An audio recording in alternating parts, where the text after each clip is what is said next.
Selamat siang, salam damai sejahtera bagi kita semua para pemirsa setia TVRI dimanapun Anda berada. Puji dan syukur kita panjatkan kehadirat Allah Bapa kita di surga, Tuhan kita Yesus Kristus, Bunda Maria, Bunda segala bangsa, dan para kudus yang senantiasa menyertai kita dalam kegiatan kita sehari-hari. Senang sekali rasanya kami dapat kembali hadir menyapa Anda, para pemirsa setia kami, tentunya dalam program Mimbar Agama Katolik. Sebuah program yang tentunya akan semakin meningkatkan kecintaan serta menambahkan wawasan terhadap iman kekatolikan kita. Tentunya disiarkan secara langsung dari TVRI Biro Sumatera Utara, edisi Selasa 25 Mei 2022. Tentunya para pemirsa kami, saat ini kita akan berbicara dengan topik Sungguh Kristus telah bangkit. Dan tentunya sudah hadir di dalam studio yang akan berbincang-bincang bersama dengan kita adalah Pastor Romualdus Neirun CMF, seorang Vike Pro Religius Keuskupan Agung Medan, bersama dengan Suster Andriani KSSY. Selamat siang Pastor, selamat siang Suster. Selamat siang Jojo. Ya baik, bagaimana kabarnya? Ya baik-baik. Baik, luar biasa ya, terlihat dari pancaran wajahnya, apalagi memasuki Paskah yang ke-6 ya Pastor ya, Suster? Betul Jo. Betul. Baik, para pemirsa kami yang terkasih, sebagai umat Katolik yang sejati, memasuki Paskah yang ke-6, kita semakin menyadari bahwasanya Yesus bangkit, Yesus mati disalibkan untuk menghapuskan dosa-dosa manusia. Yang menjadi pertanyaannya adalah, bagaimana sebenarnya kita memaknai bangkit yang sesungguhnya? Untuk Anda, para pemirsa kami yang terkasih, kami persembahkan sebuah lagu pembuka dari paduan suara Karya Murni.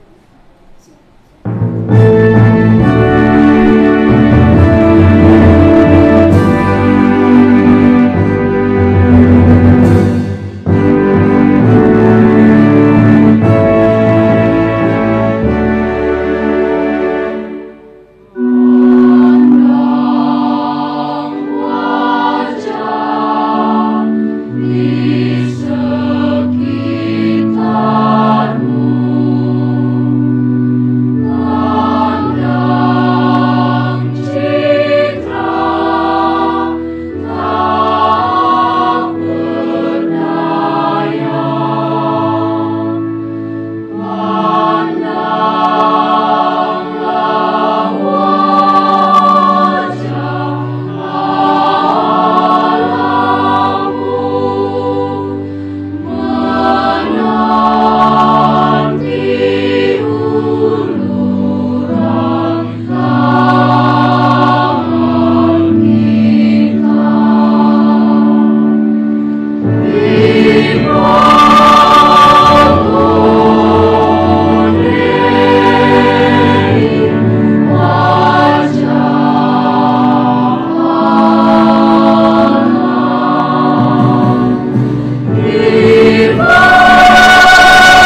Dalam nama Bapa dan Putra dan Roh Kudus.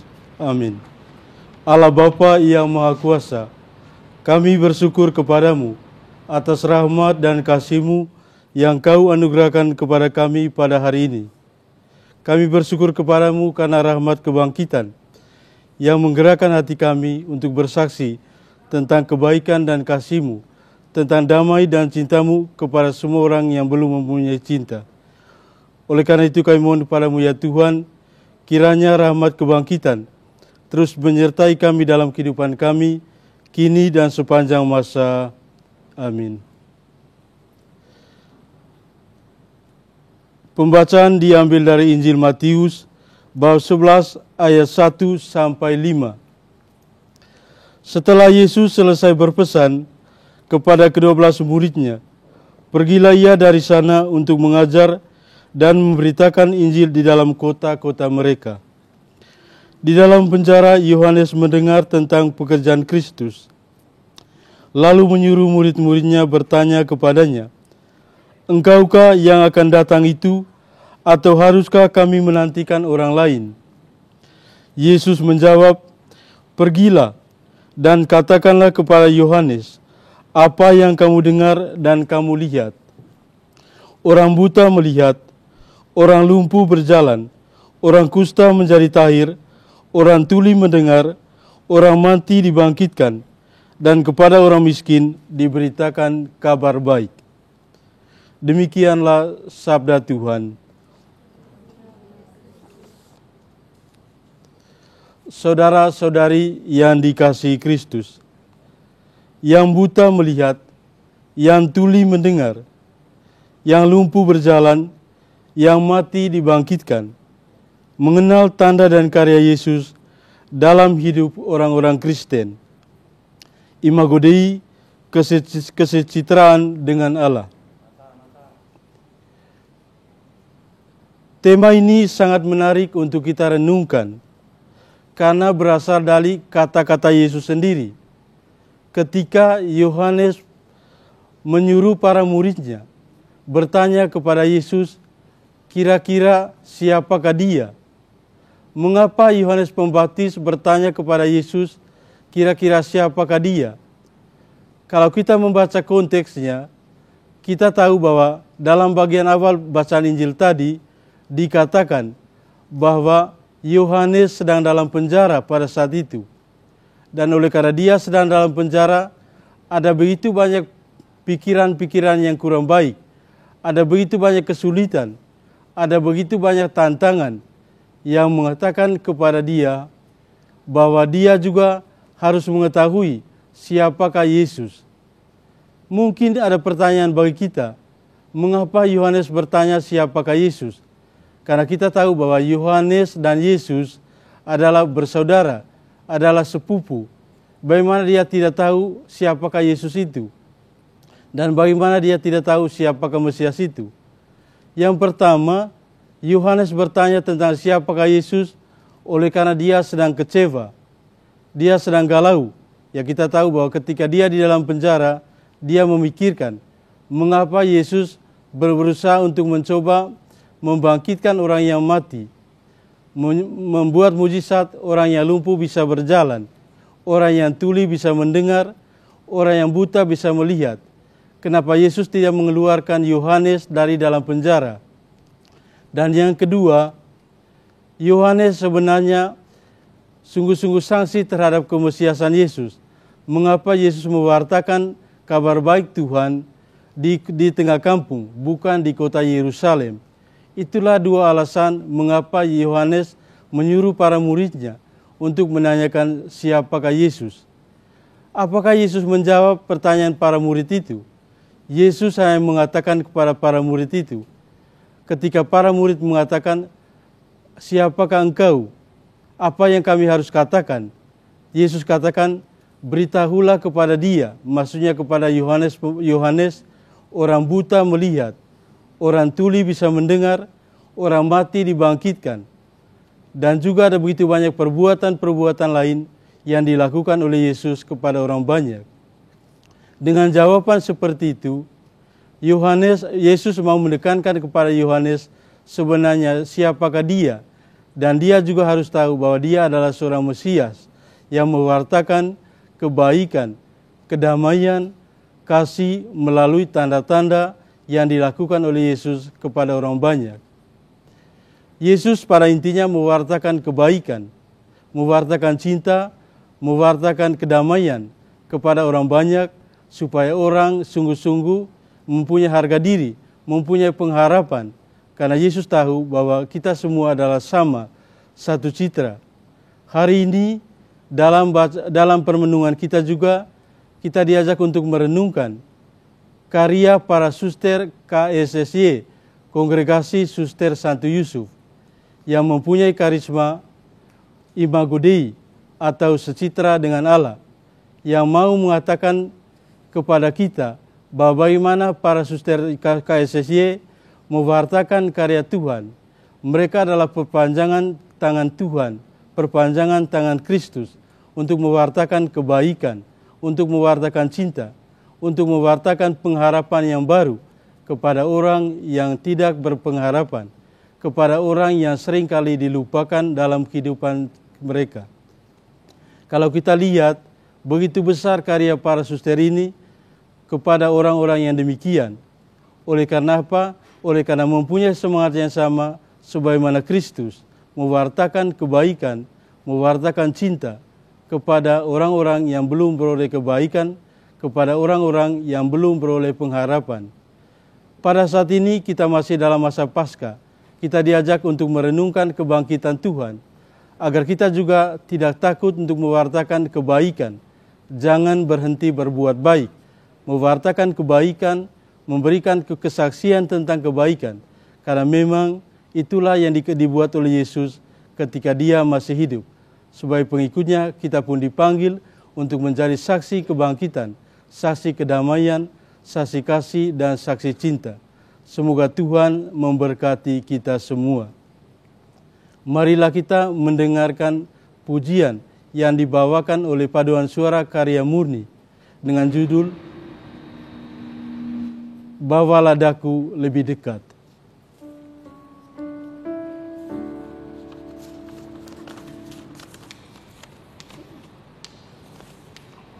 Tuhan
Perjalananku di Tanah Purba nan melegenda.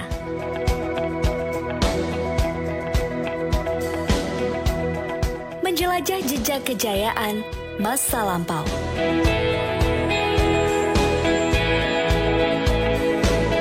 Penuh ragam budaya yang berpadu harmonis.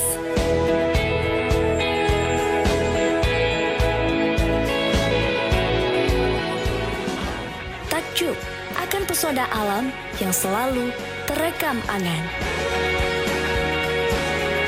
Menemukan pesona tersembunyi bagi petualang. Sumatera Utara, indah bineka, berpadu, elok panorama.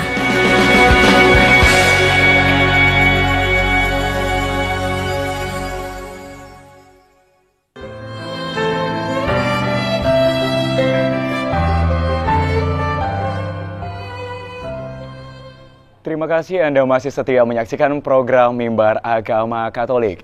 Para pemirsa kami yang setia, baru saja kita sudah mendengarkan 2 buah lagu yang dibawakan oleh paduan suara karya murni. Dan kita juga sudah mendengarkan khotbah yang menarik yang sudah disampaikan oleh Pastor Romualdus. Nah, sekarang kita akan berbincang-bincang lebih baik lagi. Kalau tadi paduan suara karya murni sudah membawa kita lebih dekat kepada mereka, dan sekarang kita akan membawa para pemirsa lebih dekat dengan kedua narasumber kita. Pastor Romualdus Nairun CMF, Vike Pro Religius Keuskupan Agung Medan. Ya, selamat siang Pastor. Selamat siang. Ini walaupun saya seorang Katolik yang sejati ya Pastor ya, baru kali ini saya mendengarkan Ordo CMF. Boleh dong Pastor ya menceritakan lebih detail tentang CMF ini apa? Memang Ordo CMF itu ya baru di Indonesia ya, walaupun kami sudah ratusan tahun, tapi CMF itu dari kata Cordis Maria Filius. Cordis artinya putra, Maria Bunda Maria, Filius artinya putra-putra, Cordis artinya hati ya. Cordis Maria Filius artinya putra-putra hati tak bernoda Bunda Maria. Tapi kami selalu dikenal dengan misionaris Claretian. Baik, misionaris Claretian. Iya, iya. Kalau sebaliknya saya ingin bertanya lebih mendalam dan sangat dekat ya dengan Suster Andriani ya. Suster KSSY. Betul. Kalau yang tadi CMF menjelaskan detailnya adalah anak-anak Bunda Maria.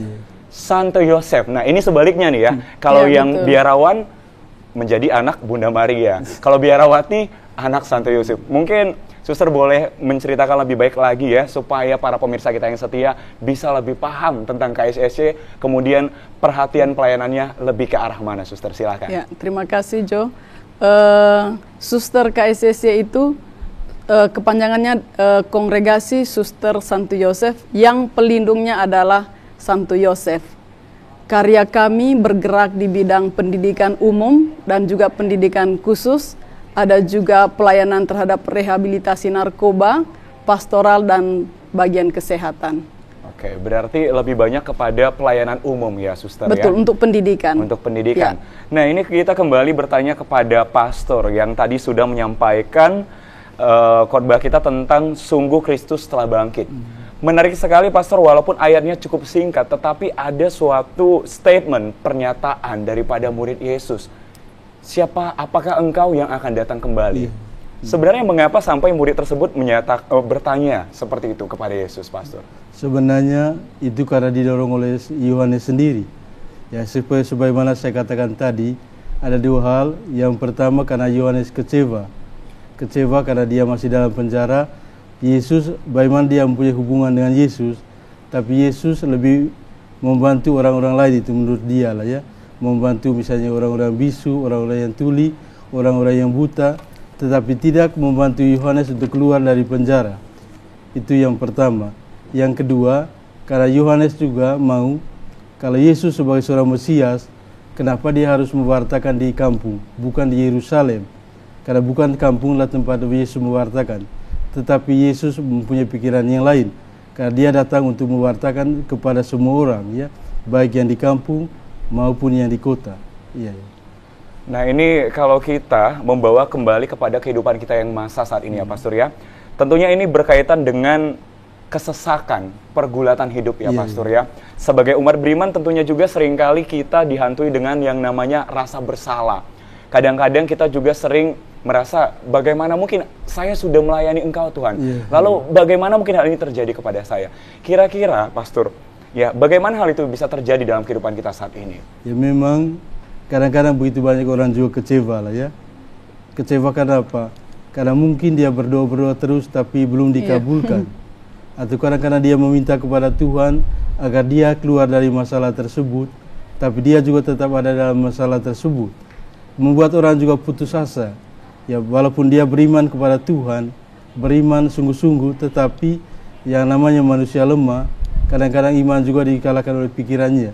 Membuat dia juga berpikir, Tuhan tidak membantu saya, seperti begitu. Lalu ini Imago Dei, kesecitraan dengan Allah. Ini menjadi pertanyaan yang pasti setiap orang akan bertanya di dalam hati, Pastor. Apakah Allah memiliki berbagai rupa? Karena berbicara soal Imago Dei, kita saja memiliki rupa yang berbeda. Ada yang mancung, ada yang mancung ke dalam, sejenisnya, Pastor. Lalu bagaimana sebenarnya kita bisa memaknai Imago Dei ini, kesecitraan dengan Allah? Kita melihat itu sebagai, ya kita semua sebagai sesama atau saudara dalam kehidupan kita. Artinya seperti anggota tubuh lah ya. Perumpamaan itu, kalau satu orang yang sakit, ya kita juga bisa membantu dia. Artinya penderitaan dia juga merupakan penderitaan kita. Artinya bagaimana kita tanpa membedakan suku, agama ataupun golongan, kita bisa menjadi sesama bagi orang lain. Ya itulah pikiran saya begitu. Baik, terima kasih Pastor. Sekarang saya akan beralih kepada Suster Andriani. Karena makna Imago Dei ini, dan kita sudah melihat, bahkan saya sudah melihat bagaimana suster dan kongregasi bukan hanya bekerja tetapi memberikan pelayanan lebih kepada anak-anak, adik-adik yang luar biasa, yang tadi tentunya sudah memberikan pujian kepada kita semua. Bagaimana mungkin kongregasi KSCC ini, Suster, memberikan perhatian lebih kepada mereka? Mengapa hal itu menjadi pusat perhatian daripada KSCC? Terima kasih. Kongregasi Suster Santo Yosef memiliki spiritualitasnya adalah kesecitraan atau Imago Dei, bahwa kita segambar dan serupa dengan Allah. Maka fokus pelayanan kami membantu semua orang, termasuk teman-teman disabilitas, karena di dalam diri mereka sama seperti di dalam diri saya, Allah senantiasa hadir. Mereka adalah rupa dan gambar Allah sama seperti saya, dan mereka juga layak dibantu sama seperti saya sendiri juga ingin dibantu ataupun dikembangkan bakat dan kemampuannya. Jadi kami pelayanan khususnya untuk teman-teman disabilitas, berbagai hal kita berikan kepada mereka supaya mereka semakin berkembang, diberdayakan dengan berbagai macam apa yang bisa kita lakukan, termasuk pendidikan dan juga keterampilan lainnya, supaya mereka bisa berkembang dan bisa hidup mandiri sama seperti orang pada umumnya. Ya, ini menarik ya, Suster ya, karena kita juga sudah melihat bagaimana anak-anak tadi mengeluarkan suara mereka yang indah, Suster. Ini menjadi pertanyaan, bagaimana para suster bisa mendidik adik-adik? Karena kalau kita membayangkan ya, Suster, saya sendiri yang dilahirkan secara fisik secara sempurna, tidak bisa memainkan piano, suara saya juga tidak seperti suara mereka yang begitu indah. Bagaimana sebenarnya para suster bisa mendidik anak-anak ini sehingga menjadi benar-benar disability menjadi ability, kemampuan luar biasa, Suster? Anak-anak sendiri tidak hanya dilatih atau didampingi oleh para suster, ya, ada guru, ada juga pelatih-pelatih yang didatangkan ke panti untuk melatih mereka. Kemudian mereka selain dilatih, memang mereka juga punya bakat, ya. Kemudian ada juga yang studi di bagian etnomusikologi seperti di USU atau di Nomensen atau di kampus lainnya. Jadi dengan pendidikan yang diberikan, mereka semakin banyak keterampilan, semakin banyak hal yang mereka ketahui, sehingga mereka pun bisa mandiri dan bisa memainkan berbagai macam alat musik yang sudah mereka pelajari.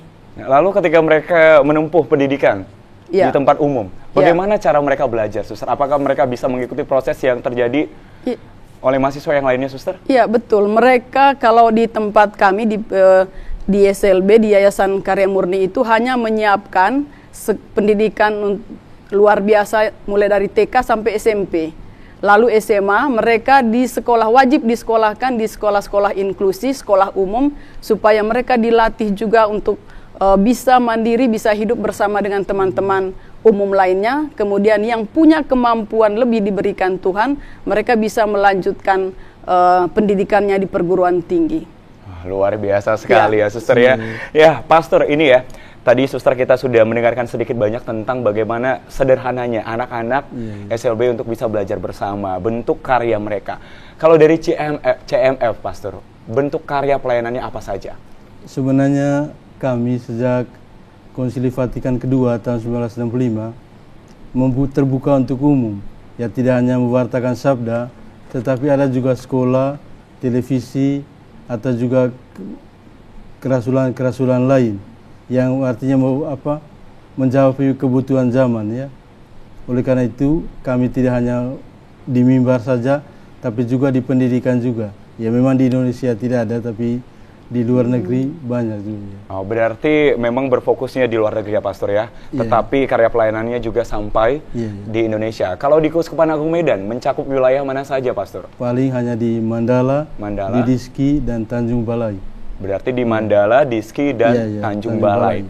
Ini menjadi pertanyaan bagi saya sebagai imam ya, Pastor. Tentunya Pastor sudah menjumpai bahkan melayani begitu banyak citra-citra Allah lainnya di luar sana. Apakah Pastor pernah mengalami suatu tantangan luar biasa ketika memberikan pelayanan? Ya, tantangan, banyak sekali tantangan, Mbak. Ada begitu banyak tantangan yang saya alami dalam memberikan pelayanan. Yang pertama tantangan dari dalam diri saya sendiri. Dan yang kedua tantangan dari luar diri. Ya, bagaimana kadang-kadang ada juga ketakutan-ketakutan tersendiri atau kurang percaya diri pada awalnya. Tetapi saya yakin bahwa dengan meminta bantuan Tuhan, ya saya juga bisa keluar dari tantangan tersebut. Begitu juga ketika saya melayani sesama, pasti banyak juga tantangan. Ya, karena di mana-mana juga kita melayani, pasti ada begitu banyak tantangan yang harus kita lewati. Berarti semuanya ada tantangan. Untuk Suster dan tentunya para guru-guru juga yang ada ataupun yang mengajar adik-adik dari SLBA Karya Murni, tentunya memiliki banyak tantangan, Suster. Bagaimana cara Suster bisa melewati tantangan-tantangan demi tantangan untuk bisa membuat adik-adik ini hidupnya lebih berguna dan lebih berwarna, Suster? Ya, saya pikir tantangan dari para guru itu dan kami juga para suster lebih ke bagaimana ya supaya mereka lebih maju, lebih baik lagi. Kadang-kadang kita tidak punya banyak sekali pengetahuan, tetapi dengan pengalaman mengalami hidup bersama mereka, kita pun semakin hari semakin melihat, semakin menyadari juga bahwa Tuhan memberikan kemampuan ini kepada kami, tenaga dan pikiran untuk membantu mereka sehingga mereka pun semakin hari semakin berkembang, dan tantangan tersebut pun menjadi sebuah refleksi bagi kami bahwa memang kami juga dipanggil untuk melayani mereka dan siap menghadapi tantangan dengan banyak hal tersebut. Kemudian kita bisa memajukan dengan apa sajalah yang bisa kita buat untuk mereka, begitu. Iya, tentunya memang itu secara umumnya, Suster. Ya. Pasti di dalam proses belajar atau bahkan di asrama, Suster, apakah ada kesulitan? Mungkin adakah di antara anak-anak didik ini, Suster ya, yang tentunya pasti ada mungkin yang aktif atau ada yang sedikit harus memberikan lebih sabar lagi ya, Pastor ya. Bagaimana, Suster, menghadapi citra Allah yang semakin ramah itu, Suster? Kebetulan anak-anak ini saya pikir perkembangan sama ya seperti dengan anak lainnya. Secara kami kan bergerak untuk mengajari anak-anak tunanetra dan tunarungu. Tapi di tunanetra ini tidak seperti kayak mungkin Anda dulu pernah berkelahi tangan dan segala macam. Kalau mereka tidak, lebih ke misalnya kadang-kadang ya saat-saat tertentu mereka bisa ada malas, ada apa, tetapi kita tetap menuntun mereka supaya mereka lebih baik, begitu. Iya, baik. Dan tentunya para pemirsa kami yang masih setia bersama dengan kita, nantinya kita akan kembali melanjutkan bincang-bincang kita bersama dengan kedua narasumber kita. Namun sebelumnya kami akan kembali mempersembahkan sebuah lagu yang indah yang akan dibawakan oleh Paduan Suara Karya Murni dengan judul Exsultate Justi. Selamat menyaksikan.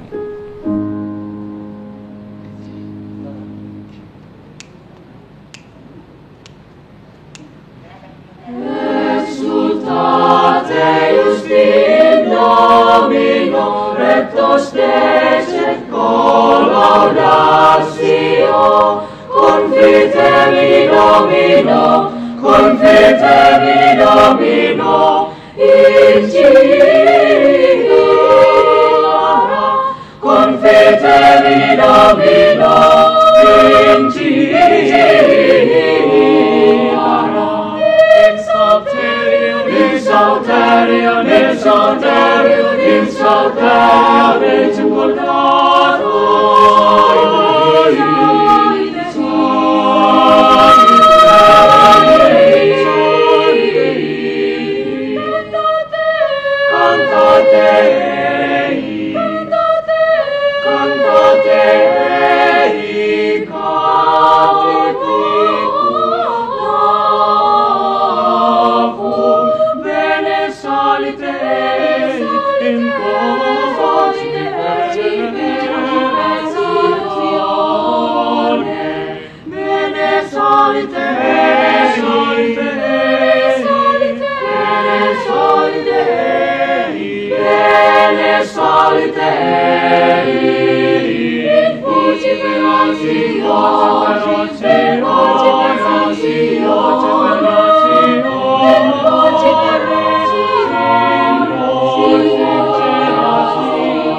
Medan, kota terbesar ketiga di Indonesia setelah Jakarta dan Surabaya yang menyimpan aneka keindahan. Berbagai bangunan bersejarah yang bertengger menanda Medan sebagai kota wisata.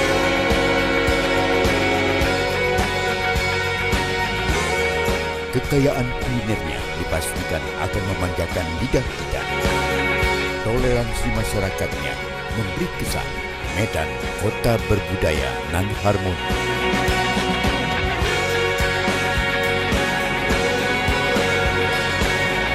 Gemerlap Medan di waktu malam menjanjikan lebih dari sekedar kehangatan.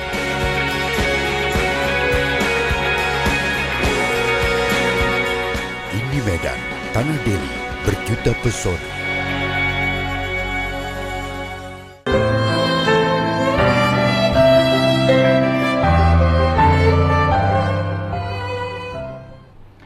Terima kasih Anda tetap setia menyaksikan program Mimbar Agama Katolik, tentunya dengan topik Sungguh Kristus Telah Bangkit. Bersama dengan dua narasumber kita yang tentunya di titik ini akan semakin lebih bersemangat lagi. Kita akan tentunya lebih dekat lagi bersama dengan pastor dan suster. Pastor, CMF tentunya memiliki visi dan misi. Kalau tadi pastor sudah menyampaikan bahwasanya CMF ini memang kalau dalam bentuk pendidikan di Indonesia belum ada ya Pastor ya. Tetapi saya penasaran ya Pastor, untuk di negara lainnya, misi ataupun visi daripada CMF apa, kemudian moto daripada CMF tersebut apa Pastor? Moto dari CMF itu Caritas Christi Urget Nos, artinya kasih Kristus yang mendorong kita. Dan kami yakin bahwa semua hal yang kami lakukan, semua pelayanan yang kami lakukan tentu karena terdorong oleh kasih Kristus yang kami alami di dalam kehidupan kami. Ya, visi dan misi kami ya untuk mewartakan kabar baik Tuhan melalui karya-karya kami, yaitu. Ya. Dan sekarang ini Keuskupan Agung Medan itu memiliki tahun keluarga sebagai sumber panggilan, Pastor ya. Tentunya juga para pemirsa setia kami yang menyaksikan di rumah, mungkin bisa saja ada anggota keluarga yang menaruh perhatian terhadap kongregasi Ordo CMF ini, Pastor. Kira-kira ini yang menarik, aktivitas biasanya kalau CMF di dalam biara seperti apa, Pastor? Ya, yang pertama itu ya berdoa dan bekerja juga pastilah ya. Karena kami juga banyak yang masih studi, ya tentu berdoa, bekerja, belajar. bagi yang sudah pastor ya paling tidak menyiapkan pelayanannya masing-masing. Yang di paroki melayani di paroki, kemudian yang di seminari untuk bertugas di formasi. Artinya setiap orang berusaha untuk melayani dan juga berusaha untuk memberikan yang terbaik kepada sesamanya. Ya, berarti semua tetap mengambil peranannya masing-masing ya, Pastor. masing-masing. Kalau Pastor selain hanya bertugas di gereja, ada lagi aktivitas lainnya, Pastor, di keuskupan? Ya, aktivitas lain ya mungkin sebagai ya bapak rumah lah di keuskupan itu ya. Ya ada juga. Bapak rumah ini seperti apa tugasnya, Pastor? Ya, karena menarik ya, ada bapak rumah, Ada ibu rumah. ada ibu rumah tangga, benar. Kalau bapak rumah di keuskupan, karena keuskupan ini besar sekali, tugasnya apa saja, Pastor? Sebenarnya tidak terlalu banyak lah tugasnya ya. Selain untuk ini sebagai ekonom juga di keuskupan itu. Kemudian ada juga hal-hal misalnya jadwal-jadwal untuk misa, atau juga ada hal-hal yang penting juga bisa diberitahukan. Kalau ada WA grup ya diteruskan ke grup. Ya kadang-kadang kalau ada misalnya kegiatan ulang tahun ya kita bisa memandu peran tersebut. Ya tidak terlalu istimewa luar biasa sekali lah. Yang biasa-biasa ya. Tetapi memiliki peranan penting tentunya, Pastor ya. Baik, Suster, berbicara kembali tentang peranan penting, paduan suara karya murni. Apakah adik-adik ini hanya sebatas bernyanyi untuk memuliakan Tuhan di gereja, atau kira-kira prestasi apa saja yang sudah berhasil mereka peroleh, Suster? Ya, paduan suara kami ini sudah cukup lama ya, berkembang dan bertumbuh di Keuskupan Agung Medan. Tetapi kami juga beberapa kali mengikuti beberapa event, misalnya perlombaan tingkat internasional di Bali, mendapat medali emas juga. Kemudian itu di tahun 2015, kemudian dilanjutkan kemarin 2 kali 2021. Dan meraih medali emas juga. Ya, betul. Ya, lalu ini yang menjadi perhatian menarik, bisa meraih medali emas. Bagaimana para guru bisa melatih adik-adik ini untuk membaca notasi angka atau notasi baloknya, Suster? Itu tentunya akan sangat sulit, Suster. Ya, saya sendiri juga kadang-kadang merasa bingung, kok bisa ya mereka dengan berbagai bahasa, ada bahasa core dalam bahasa Latin, bahasa Inggris, dan mungkin ada bahasa yang lain, bahasa daerah-daerah yang lain. Saya melihat mereka dengan pelatihnya, Hendra Lingga, kebetulan yang mendampingi mereka khusus untuk paduan suara. Jadi mereka dilatih sekali, 2 kali, 3 kali dan langsung menghafal teks-teks core tersebut. Iya, itu yang menurut saya mungkin mujizat dan kemampuan yang juga diberikan Tuhan kepada mereka. Begitu. Luar biasa memang ya, Suster ya. Lalu Suster ya, ini menarik ya, Pastor ya, melihat adik-adik ini, karena apakah mereka pernah merasa sedih ketika di asrama, Suster? Oh iya, jelas, pasti. Kalau dimarahi suster pasti sedih kan? Oh, ya, berarti mereka masih tetap ya? Oh, masih tetap ada perhatian atau nada-nada sedikit ya, Suster ya? Biasanya kenapa mereka, ya Suster marah-marah kecil ya, Suster? Ya, marah-marah kecil, misalnya mereka kan dari pagi itu sudah bangun jam 4:15 pagi, langsung membersihkan lingkungan sekitar. Kemudian menyuci pakaian sendiri, menyetrika dan siap-siap ke sekolah mereka masing-masing. Dan mereka melakukan aktivitasnya semua secara dengan sendiri, ya, mandiri, semua sendiri ya, menyetrika, menyapu, dan kami tidak ada karyawan untuk itu. Hanya karyawan kami hanya untuk dapur dan untuk kebun. Selain semua yang berada di dalam unit mereka masing-masing dikerjakan oleh mereka sendiri. Luar biasa sekali adik-adik ya, Suster ya. Nah, Pastor, kalau Pastor ya, kita sama-sama sudah melihat adik-adik tadi. Bagaimana sebenarnya Pastor memaknai tema kita, sungguh Kristus telah bangkit, terhadap adik-adik dari SLB Karya Murni? Saya melihatnya bahwa ya segala sesuatu itu bisa kalau misalnya kita berusaha ya. Misalnya anak-anak ini ya, seperti yang dikatakan Suster tadi, ya kadang-kadang tidak mengerti lagi apa yang dilakukan, tetapi hasilnya sudah nyata seperti begini. Artinya bahwa Kristus sungguh-sungguh bangkit di dalam hati orang yang membantu mereka, hati para suster ini, dan juga hati anak-anak itu sendiri. Ya paling tidak ada semangat dari dalam diri, itu yang paling penting ya. Membuat mereka bisa berusaha, berjuang untuk menjadi sesama bagi sesama. Iya. Pastor, pernahkah Pastor melayani kaum-kaum yang mungkin terdiskriminasikan atau tersingkirkan, Pastor? Pernahkah Pastor berkhotbah? Saya tidak pernah. Kalau untuk berkhotbah Ya mungkin pernah ya, kalau saya setiap hari Minggu sering saya ke tempat mereka ini. Iya. Ya. Oh, pastor cukup sering ya. Tetapi kita belum pernah berjumpa dengan pastor ya di asrama ya. Baik ya. Suster, ini kedepannya kira-kira anak-anak ini, pembekalan apa yang dilakukan supaya kedepannya anak-anak ini benar-benar bisa mandiri, apalagi bisa meraih cita-citanya masing-masing, Suster? Saya pikir bukan akan, tapi sudah kami lakukan. Sudah dilakukan. Ya, pembekalan yang diberikan, pendidikan kepada mereka, kemudian keterampilan musik, keterampilan massage, kemudian untuk teman-teman disabilitas rungu juga ada, itu berbagai keterampilan juga kita berikan, ada salon, kemudian tata boga, tata busana, sebisa mungkin diberikan keterampilan tersebut kepada mereka, keterampilan dan pendidikan. Karena dengan kedua hal ini mereka akan bisa berkembang lebih baik, mencapai kemandirian. Karena setelah menyelesaikan pendidikannya atau keterampilannya di Panti Karya Murni, mereka wajib keluar dari panti untuk mencari kehidupannya di luar secara mandiri. Karena mereka kan pasti akan berkeluarga, pasti akan menghidupi dirinya sendiri, keluarganya kelak. Maka setelah dia siap untuk keluar dari, bukan dikeluarkan, tapi keluar dari panti untuk mandiri bersama masyarakat di luar, maka mereka sudah memiliki hal-hal yang menjadi pegangan mereka untuk mengembangkan dan memberdayakan dirinya lagi bersama masyarakat di luar. Lalu bagaimana adik-adik ini, apalagi yang sudah keluar dari asrama, berbaur dengan lingkungan masyarakat? Apakah pernah terjadi penolakan, Suster?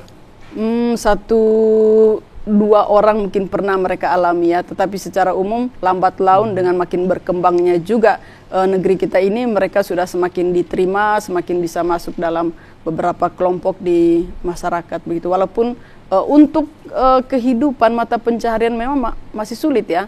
Mungkin di daerah kita ini juga secara khusus di Sumatera Utara belum ada jalan masuk supaya mereka bisa lebih leluasa mencari pekerjaannya. Tetapi mungkin ke depannya pemerintah akan menyediakan juga untuk mereka. Iya. Iya. Nah, kalau berbicara lebih ke dalam hati lagi, apakah adik-adik ini pernah merasa berkecil hati, Suster?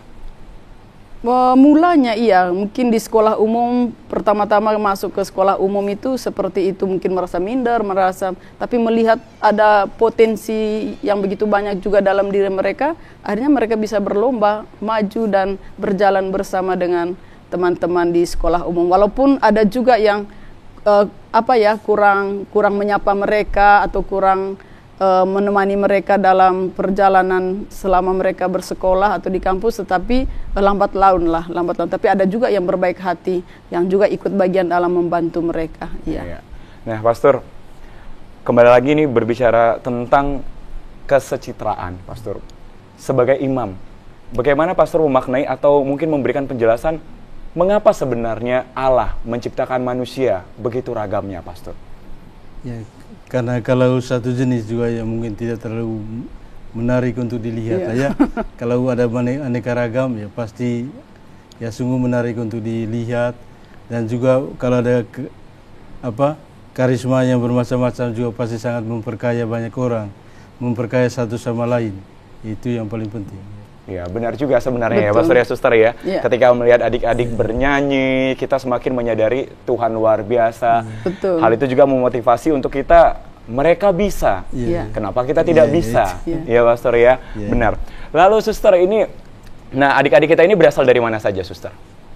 Apakah ada mereka dari bermacam-macam, memang benar-benar anak-anak yang orang tuanya telah tiada, atau memang bersekolah dimasukkan ke dalam asrama, Suster? Ya, bervariasi. Ada juga yang orang tuanya sudah tidak ada juga yang masih ada yang ada tapi tidak pernah datang. Jadi seperti ada dan tiada dia, begitu. Tetapi tentunya KSSY senantiasa menjadi rumah dan orang tua mereka, anak-anak ya tentunya.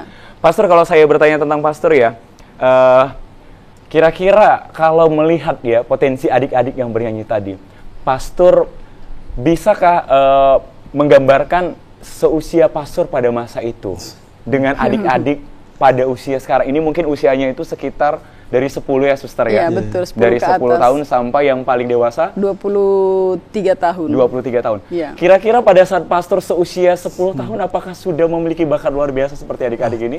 Luar biasa, tidak ada. Belum ada. Lalu pastor mulai merasakan panggilan menjadi imam itu pada usia berapa? Waktu SD. Waktu SD, tetapi sudah mulai merasakan panggilan. Iya, Tetapi untuk suara yang seindah mereka belum. Tidak ada, ya. Belum ya. Maka untuk itu ya tentunya para pemirsa kami yang setia, adik-adik dari SLBA Karya Murni ini bukan hanya berbakat, tetapi mereka juga berjuang untuk bisa hidup mandiri di masa yang akan datang. Suster, tadi berbicara juga kita tentang orang tua. Ada yang memang orang tuanya mungkin karena latar belakang ekonominya sehingga mereka menitipkan anak-anaknya. Bagaimana sebenarnya kiat-kiat yang para suster lakukan? Tentunya pasti ada tantangan, bukan hanya berbicara soal dari karakternya, tetapi mungkin ada tantangan-tantangan lainnya, suster. Misalnya dalam hal ekonomi, pasti tentunya mempengaruhi suster ya. Apalagi lebih dari 2 tahun kita berada pada situasi pandemi. Bagaimana pada masa sulit itu, suster? Ya, terima kasih. Untuk kami sendiri mungkin yang paling sulit ya di biaya pendidikannya, penggajian terhadap guru-guru, karena tidak semua juga anak yang bersekolah di tempat kami adalah membayar uang sekolahnya juga. Tapi selain itu juga memang ada bantuan dari pemerintah juga. Tetapi kami percaya bahwa walaupun kami kadang-kadang susah dan sulit, tetapi selalu ada saja umat Tuhan dari berbagai kalangan, dari berbagai golongan agama yang juga ikut berperan serta membantu pendidikan dan juga kehidupan kami sehari-hari di Yayasan Karya Murni. Oke, kalau berbicara ini sedikit walaupun tidak hadir dari adik-adik tunarungu dan tunawicara. Apakah bentuk perhatiannya sama, suster, antara tunanetra dengan mereka? Iya, betul, sama karena di bawah naungan yayasan yang sama. Mereka juga mengenyam pendidikan dari TK sampai SMP, kemudian yang mampu dilanjutkan ke sekolah umum. Oke, baik.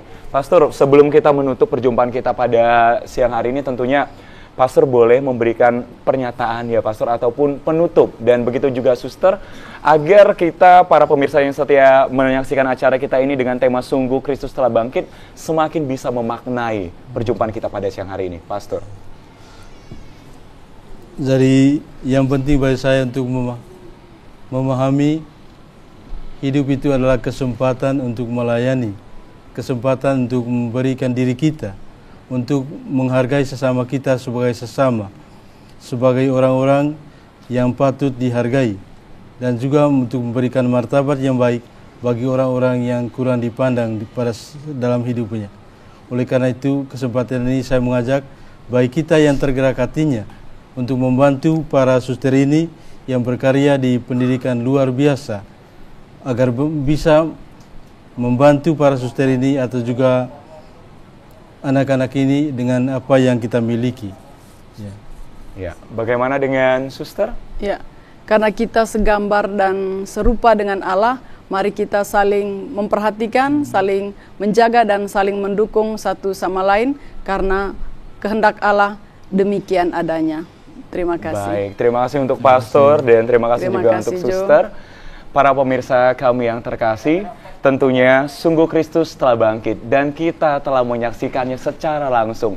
Bagaimana Yesus memberkati anak-anak luar biasa ini, bagaimana anak-anak ini bangkit mengalami penebusan, dan tentunya di dalam masa yang akan datang, berkat Tuhan yang luar biasa akan membawa mereka meraih mimpinya masing-masing. Dan sebagai penutup, tentunya kami mengucapkan terima kasih atas kesetiaan kita bersama, dan sebelum perjumpaan kita ini ditutup oleh Pastor, kita kembali akan mempersembahkan sebuah persembahan lagu yang akan dibawakan oleh Paduan Suara Karya Murni dengan judul I Will Sing With The Spirit. Selamat menyaksikan.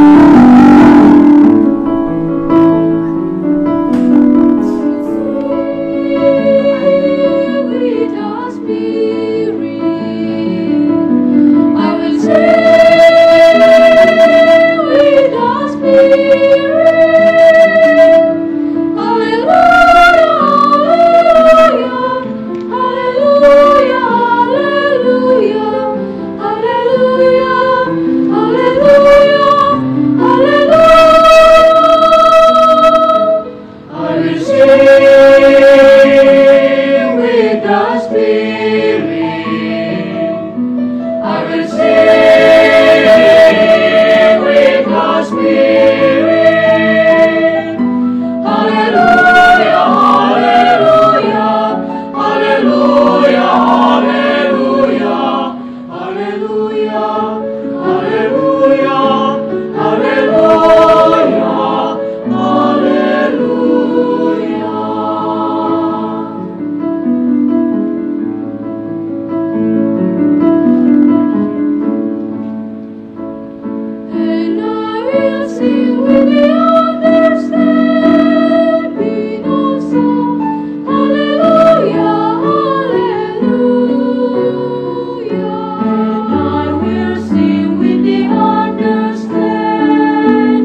Alleluia.